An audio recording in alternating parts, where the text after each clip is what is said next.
Do'stlar, hammaga assalomu alaykum. Xormanglar. Bugun Ichki ishlar vazirligini ochiqlik degan, demak, konferensiyasida qatnashyapmiz. Zoir aka bilan ko'rishib qoldik. 12 ballik sistema bo'yicha qolib ketgan savollarni beramiz. Zoir aka, assalomu alaykum. O'zi ijtimoiy tarmoqda savol berib chiqqaningizdan keyin akam to'g'ri hamma savolga javob bera oldim. Javob berganda yana bitta joyi qolib ketgan. Aka, mana ballik tizim joriy bo'ldi. Haqiqatda yaxshi tizim bo'ldi. Odamlar narushinani kamroq qilyapti. Lekin ochiq savol bor aka. Bilamiz, ko'pchilik hojona otasini, onasini nomiga olib qo'yishadi. Misol uchun biz o'zbeklarda boshqa. Ertaga deylik, mana onamning nomlarida mashina bor. Uni shopir haydab yuribdi yoki men haydab yuribman. Vaholanki 12 balldan o'tdi.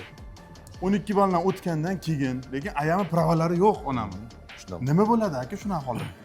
Vazirlar Mahkamasining 2025-yil may oyidagi 296 qarori qabul qilingan.